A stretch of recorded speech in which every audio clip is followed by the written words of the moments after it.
Assalamualaikum warahmatullahi wabarakatuh. Perkenalkan, nama saya Fadila Indrani Saleh dari Prodi Ilmu Al-Quran dan Tafsir, Fakultas Usuluddin dan Komunikasi Islam, Kampus Institut Agama Islam Muhammadiyah Sinjai. Alhamdulillahirrabbilalamin. Puji syukur kehadirat Allah yang telah memberikan saya kesempatan, nikmat kesehatan dan nikmat kesempatan, sehingga insya Allah pada kesempatan kali ini saya akan membacakan mengenai 3 masa atau 3 fase pengumpulan Al-Quran yang sesuai dengan yang terdapat pada Al-Itqan fi Ulumil Quran. Namun pada kesempatan kali ini saya hanya akan menjelaskan 2 di antara 3 masa tersebut, yaitu pada masa Nabi Muhammad SAW dan pada masa Abu Bakar As-Siddiq. Baik, langsung saja saya bacakan. Waqala Hakim fi Mustadrak Jumi'al Quran salasa marrat ihdaha bihazaratin Nabi sallallahu alaihi wasallam summa akhraja bisanadin ala syarati syaikhain an Zaid bin Sabit qala kunna inda Rasulullah sallallahu alaihi wasallam nu'alliful Quran minar riqa'a, yang artinya yaitu Al-Quran itu dikumpulkan sebanyak 3 kali. Yang pertama yaitu pada masa Nabi Muhammad SAW, artinya pada saat Nabi Muhammad SAW masih hidup.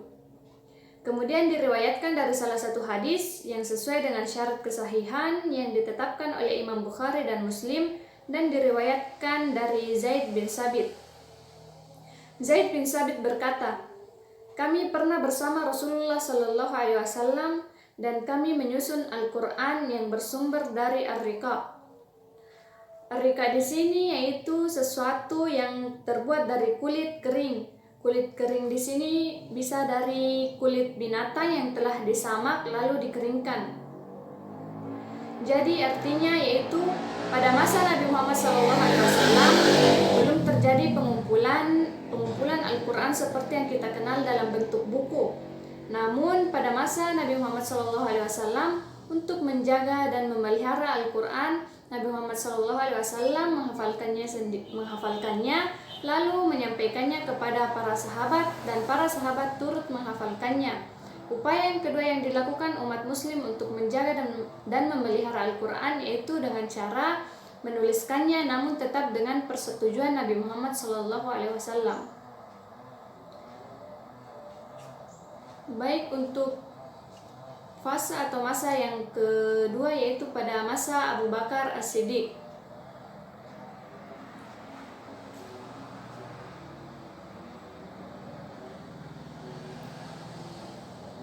As-saniyah bihadarati Abi Bakar rawal Bukhari fi sahihah an Zaid bin Sabit qala arsala ilayya Abu Bakar maktala ahli Yamamah faizan Umar bin Khattab indahu faqala Abu Bakar inna Umar atani faqala innal katla kadastaharra biqur'anil Qur'an wa inni ahsya ayyastaharral katlu bil qurra'i fil mawatin fayashabu kasiru minal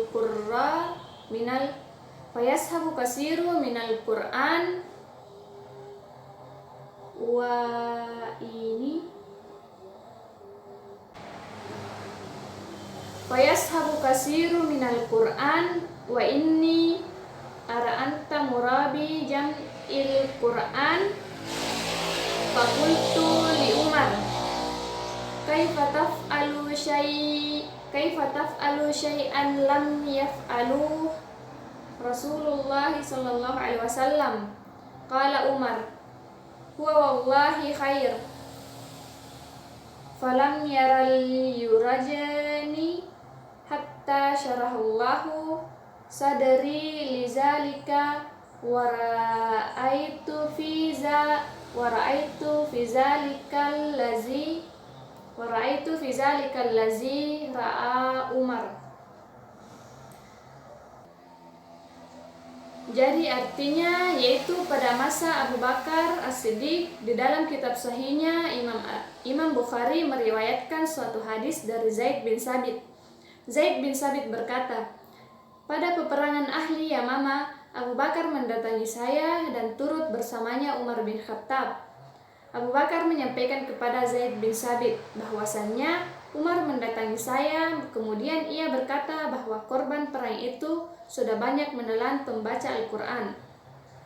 Pembaca Al-Quran yang dimaksud di sini yaitu para penghafal Al-Quran.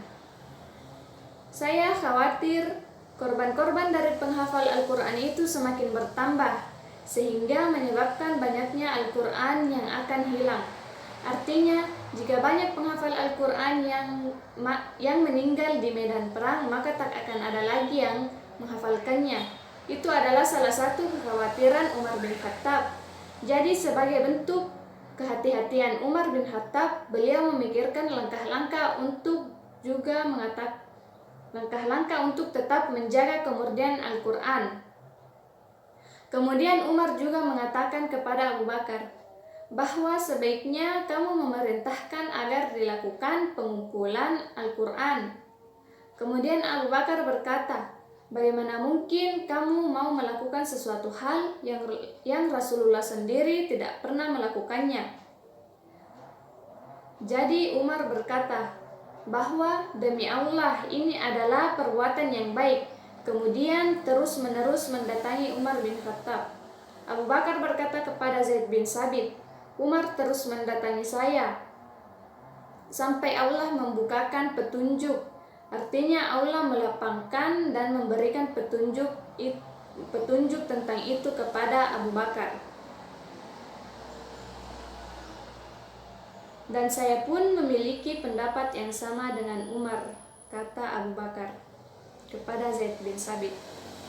Jadi maksudnya di sini yaitu pada masa Abu Bakar As-Siddiq telah terjadi pengumpulan Al-Quran, dan pengumpulan Al-Quran itu dilakukan karena berdasarkan desakan dari Umar bin Khattab kepada Abu Bakar. Umar bin Khattab sendiri melakukan desakan kepada Abu Bakar karena Umar bin Khattab merasa khawatir akan hilangnya Al-Quran. Hal itu disebabkan karena banyaknya qari yang meninggal pada peperangan Ahli Yamamah. Maka tersebab itulah Umar bin Khattab melakukan desakan kepada Abu Bakar. Beberapa kali Abu Bakar sempat menanyakan kepada Umar bin Khattab karena hal itu sendiri tak pernah dilakukan oleh Nabi Muhammad SAW, sehingga Abu Bakar merasa ragu sampai akhirnya Abu Bakar dilapangkan hatinya dan diberi petunjuk oleh Allah agar mengumpulkan Al-Quran. Setelah Abu Bakar menyetujui keinginan Umar bin Khattab untuk membukukan Al-Quran, maka Abu Bakar pun memerintahkan kepada Zaid bin Sabit untuk membukukannya. Jadi kesimpulannya yaitu pada masa Nabi Muhammad SAW belum terjadi pembukuan seperti yang dilakukan pada masa Abu Bakar. Namun pada masa Nabi Muhammad SAW cara untuk menjaga Al-Quran yaitu dengan menghafalkannya. Nabi Muhammad menghafalkannya, kemudian menyampaikannya kepada para sahabat, lalu para sahabat menghafalkannya. Dan upaya yang dilakukan para sahabat untuk memelihara dan menjaga Al-Quran itu yaitu dengan cara menuliskannya di lembaran kulit kering, namun tetap dengan persetujuan Nabi Muhammad SAW. Kemudian pada masa Abu Bakar, pengumpulan Al-Quran itu dilakukan karena desakan dari Umar bin Khattab kepada Abu Bakar. Dan Umar bin Khattab melakukan hal itu karena merasa khawatir akan hilangnya Al-Quran. Setelah Abu Bakar menyetujuinya, maka Abu Bakar memerintahkan kepada Zaid bin Sabit untuk melakukan pembukuan. Baik, cukup sekian yang bisa saya sampaikan. Lebih dan kurangnya mohon dimaafkan. Billahi fisabilil haq, fastabiqul khairat. Wassalamualaikum warahmatullahi wabarakatuh.